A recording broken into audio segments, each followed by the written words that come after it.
A real feast. Many years ago, man from a village in the plains of North India went further north to be guest of his friend. This friend was Moti Lal, and the guest Kisan Lal. Moti Lal invited to the region of hills and valleys, where fruits and flowers of every kind of grew in abstract. Lal had a lovely house with pretty letter windows. It was spring when Kisan Lal arrived. The rooftops of brick and, and earth were covered with in purple, white and yellow.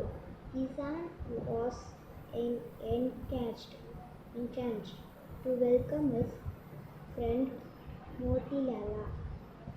A grand feast. The cook and the ladies of the house spent a busy day cooking dishes after dishes.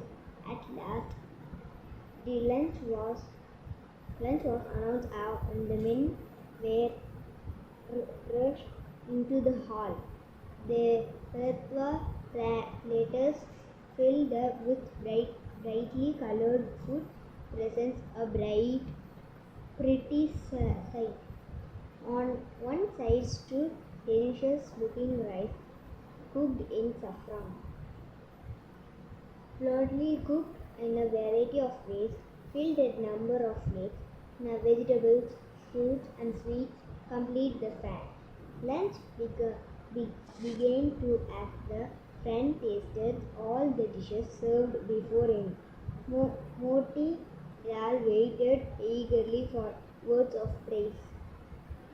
Imagine his disappointed when Kisam said, "The meal was wonderfully cooked, but the feast served into our village, I feel are better." Motilal was disappointed was great, and he spent a restless afternoon.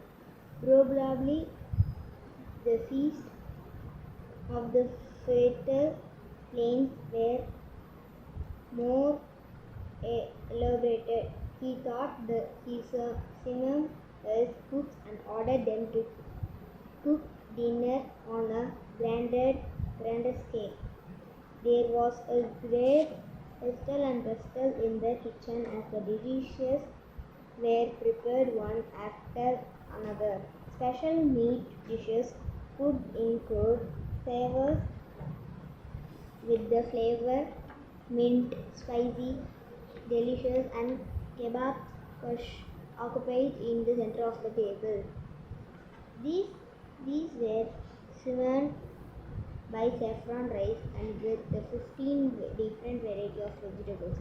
On a separate table, fruits, liqueurs, and rice made a fantastic picture. On yet another table were six plates of mouth-watering sweets covered with the silver paper. This dazzling in the light of diya or oil lamps that hung on low ceilings. The grand fair was set before the friend, and Motilala was waiting in agonizing silence. Surely now his friend could not say that he did not compare with the feast of his village. With the great variety of food served, dinner took a long time. At last the friend spoke, "Your food, dear Mohad Lal. It fit for the table of a king. But still I cannot compare with the feast I have at home." Motilal nearly dropped down in disappointment. What were the feasts of his friends' villages like? How lavish were they that the rich were far and his valley could not even compare with them. At lunch the next day, the food was so delicious that passers-by stopped and licked their lips at just and the smell of it. Motilal bit his lips nervously. Yet once again Kisan Lal's response was, I could really have said the food today was incom- incomparable had I not tasted the feast at home. Motilal silently acknowledged defeat, and for the rest of Kisan's Lal stay, thought he always had to be best served. He no longer tried to compete with the food Kisan ate in his village. Eventually, Kisan Lal went away. The years rolled by one winter. Mohanlal decided to leave his snow-bound land for a while to enjoy warmer climate of the plains. He decided to visit his friend. He could be good opportunity he felt to taste the famous feast of Kisan's village. And their feast had never really left Mohanlal thoughts. Kisan Lal was delighted to see his friend after so many years. Do stay and rest here a while, he said, and the Mohanlal willing accepted. That evening, Motilal spent the hearth with in great expectation. Dinner was served. A servant brought 2 plates, rotis, a bowl of curd, salad, dal, and a plate of vegetables.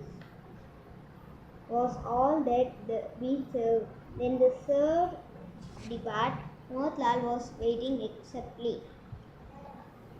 The servant did not reappear. His friend turned to him and said, "Please start your meal." Mohanlal gulped up down and the food without a word. He told himself impatient, surely tomorrow the delicate to